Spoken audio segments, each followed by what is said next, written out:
I supported my wife through her addiction recovery, only for her to later say she needed to find herself while getting involved with her therapist.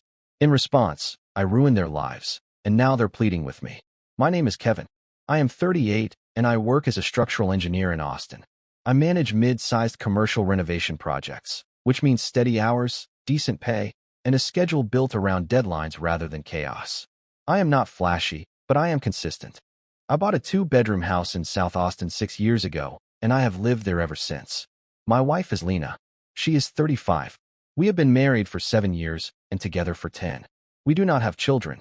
Until recently, we shared the mortgage, the utilities, and a fairly predictable routine. 3 years into our marriage, Lena developed a dependency on prescription pain medication after a minor surgery. What started as something legitimate shifted slowly into something that controlled her mood and schedule. I was the one who noticed first. I was also the one who insisted we address it. I paid for private treatment when insurance started limiting coverage. I rearranged my project assignments so I could drive her to outpatient therapy 3 times a week across town.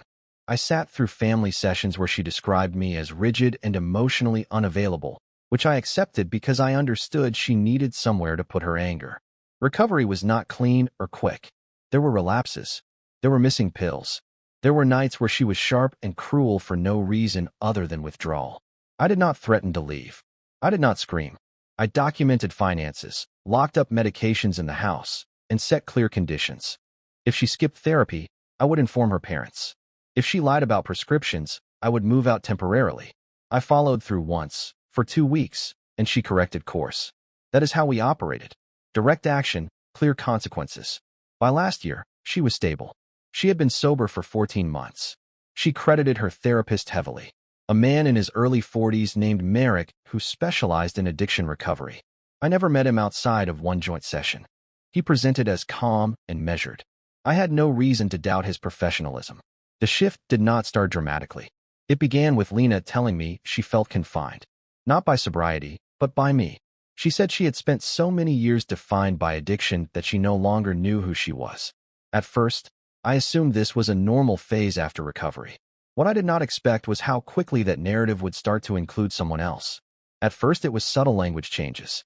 Lena stopped saying we when she talked about the future. It became I need and I want. She started staying longer at her weekly sessions. What had been an hour became 90 minutes, sometimes 2. When I asked, she said recovery is not a stopwatch. She accused me of treating therapy like a billable project. I accepted that explanation for a while because it sounded reasonable. I work in an environment where time is measured, tracked, optimized. I assumed I was projecting that mindset onto something that should be fluid. Still, I pay attention to patterns for a living. Structural integrity depends on noticing small shifts before they become failures. She became sharper at home, not chaotic like during withdrawal, but deliberately dismissive. If I asked how her session went, she would say Merrick understands things you never did. If I suggested we take a weekend trip like we used to, she would say she was focusing on growth, not distractions. The first time his name entered an argument directly was on a Thursday night. I had asked her to confirm whether she would attend my firm's annual dinner. It is not glamorous, but spouses are invited. She rolled her eyes and said Merrick thinks I am too dependent on your professional image. He says I have spent years orbiting your stability instead of building my own. That phrasing stuck with me. Orbiting your stability. It sounded rehearsed. Clinical. I asked her if she felt that way or if that was something he suggested. She snapped that I was jealous of the only person who ever helped her without conditions. That comment was inaccurate. My support always came with conditions because addiction without boundaries becomes chaos. She knew that, but she reframed it as control. Over the next month, that narrative hardened. I was the rigid engineer. He was the empathetic guide. I was structure. He was freedom. Then she told me she needed space. Not a separation, just emotional distance to find herself. She said that phrase calmly, like she had practiced it. I asked what that meant in practical terms. She could not define it clearly, which is when my concern shifted from insecurity to suspicion. I did not accuse her of anything. I started gathering information instead. When I say I gathered information, I do not mean I hacked her accounts or installed anything on her phone. I mean I paid attention to observable facts. Lena had always left her phone face up on the kitchen counter. Suddenly, it was always screened down. She started taking calls on the back patio instead of in the living room. When I walked out once to ask about dinner, she covered the speaker with her hand and said she would be inside in a minute. It was not a friend. I could hear the low tone of a man's voice. I checked our shared credit card statements. Nothing dramatic. No hotel charges. No large unexplained purchases. But I did notice that her therapy payments had shifted from weekly to twice weekly. She had not told me that. When I asked, she said recovery is non-linear and accused me of auditing her healing. I asked directly if she was seeing Merrick outside of scheduled sessions. She laughed in a way that was not amused. She said that is exactly the kind of paranoid control that proves I am not emotionally safe. That phrase again sounded rehearsed. Emotionally safe. I requested one concrete boundary. If she needed space to find herself, fine. But therapy should remain therapy. No contact outside scheduled appointments. No private messaging unrelated to treatment. That is standard ethical practice. I was calm when I said it. She stared at me and said, "You do not get to dictate how I heal." She also said something that changed the temperature of the room. She said, "You would not understand the connection we have because you only operate in transactions." Connection, not guidance, not support. Connection. That was the moment I stopped assuming this was just post-recovery identity confusion. I asked her a very simple question. Are you romantically involved with your therapist? She did not answer immediately. She asked why I always jump to worst-case scenarios. I repeated the question. She said, "I do not know what I feel yet." For me, that was an answer. I did not raise my voice. I did not threaten. I asked one more direct question. Are you in personal contact with him outside scheduled sessions? She said, "We talk when I need clarity." That phrasing told me everything. The house is in my name. I bought it before we got married. The mortgage, deed, and insurance are solely mine. She contributes to utilities and shared expenses, but legally it is my property. I have always been deliberate about paperwork. Not because I expected this, but because that is how I operate. I told her clearly that she would not continue living in my house while cultivating a personal connection with her therapist. There was no option presented. I was not asking her to choose between us in that moment. I was ending cohabitation effective immediately. She tried to minimize it.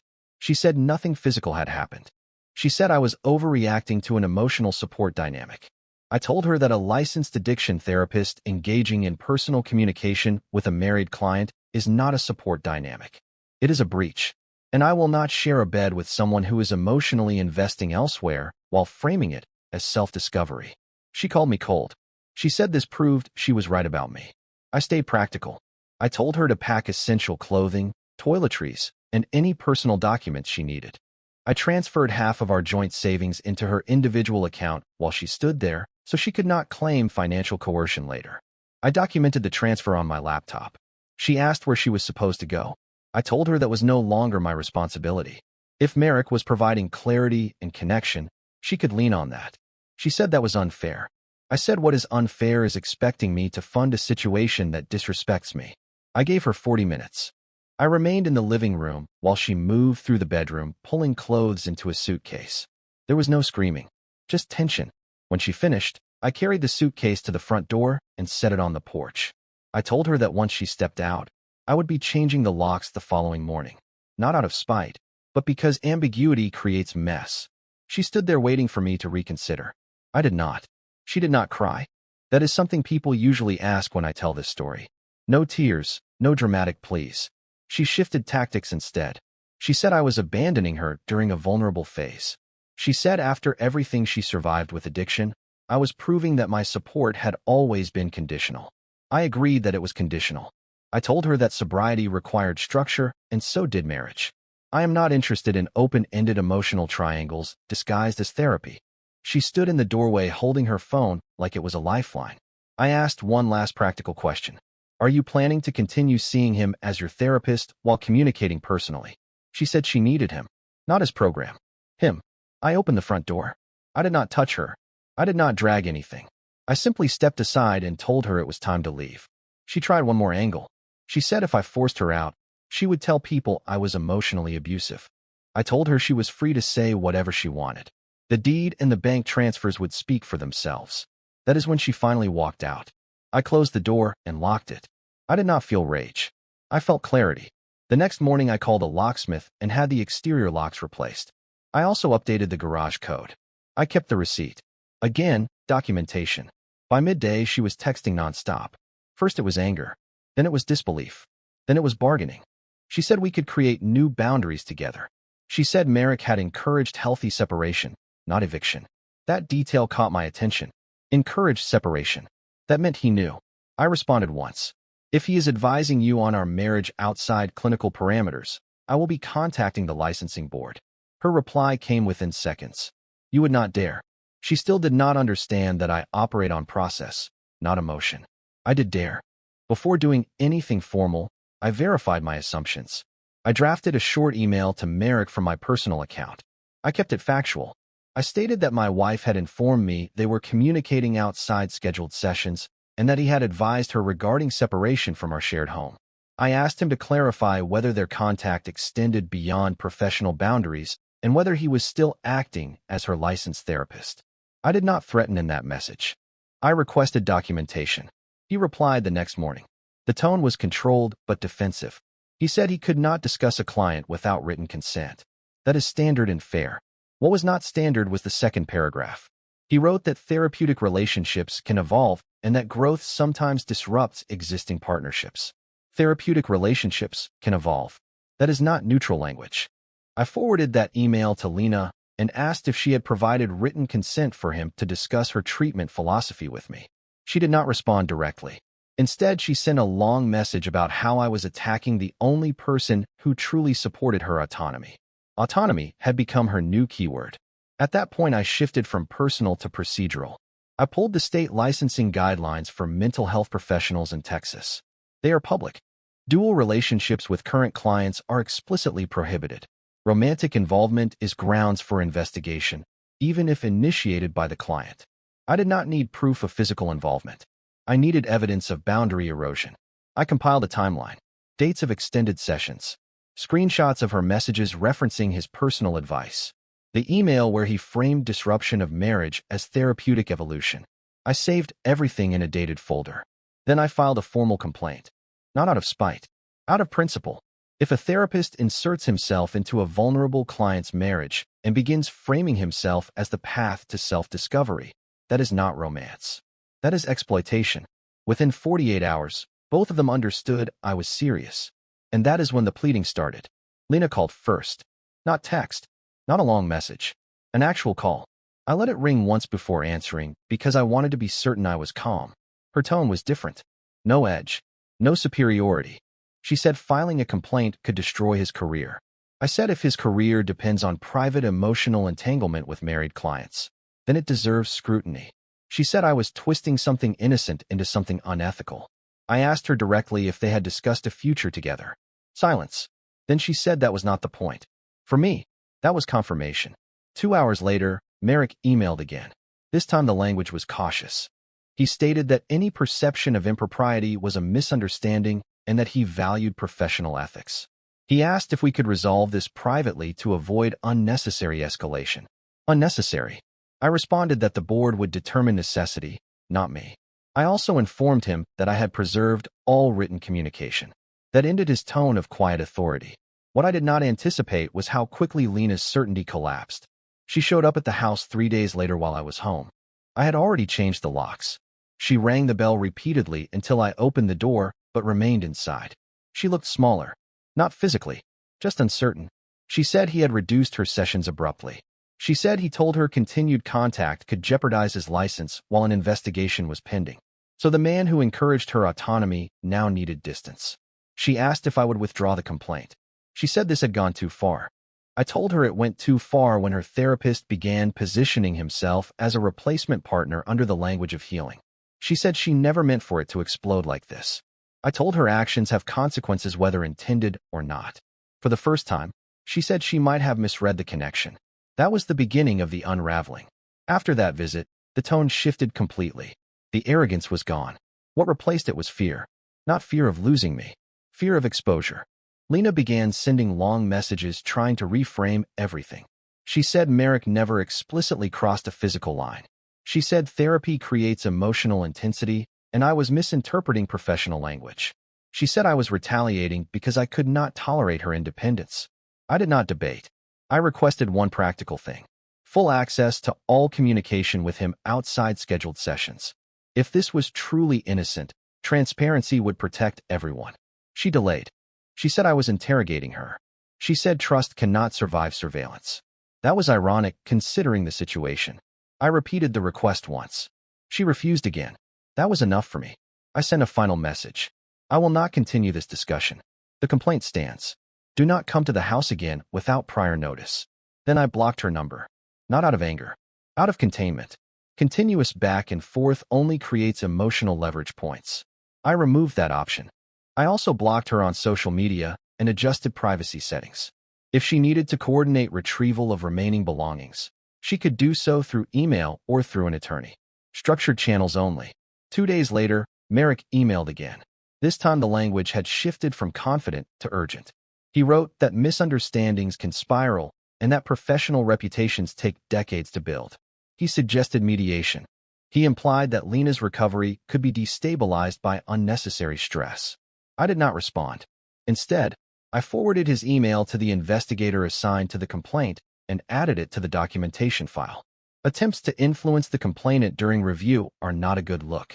By the end of the week, both of them understood that access to me was closed. No emotional negotiations.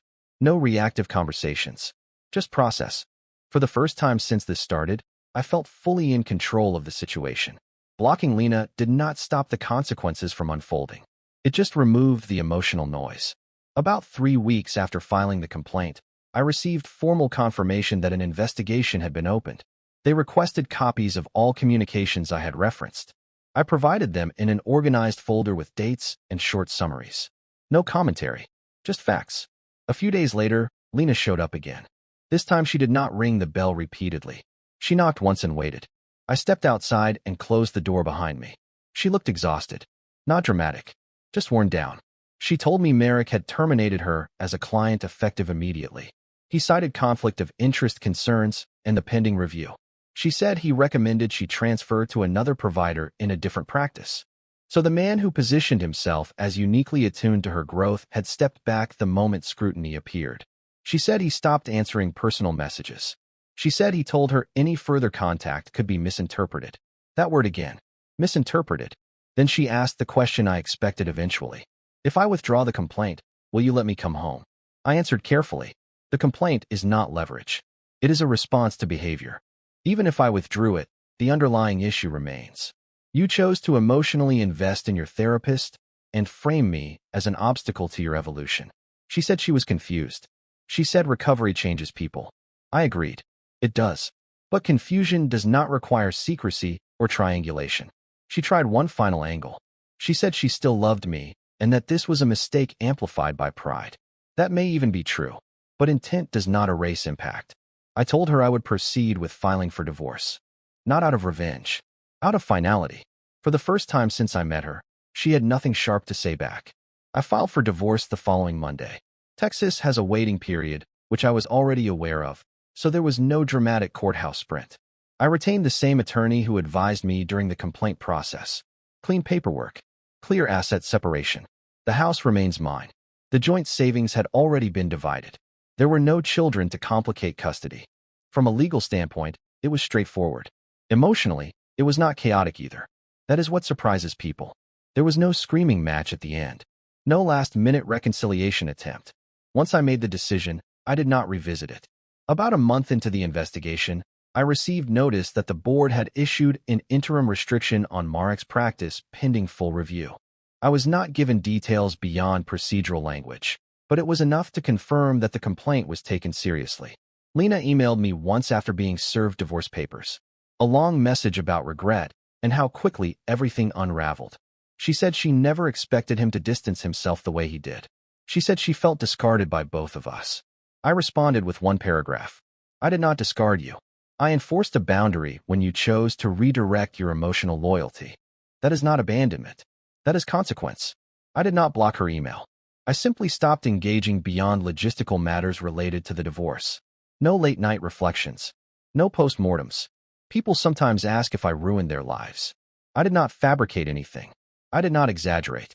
I documented, reported, and removed myself from a situation that disrespected me. If a licensed therapist decides to blur lines with a married client and frame himself as her path to self-discovery, that is his decision. If my wife chooses to participate in that dynamic while living under my roof, that is hers. My decision was simpler. I refused to subsidize it. Now the house is quiet again. The schedule is predictable. The locks are mine. And I do not regret acting when I did.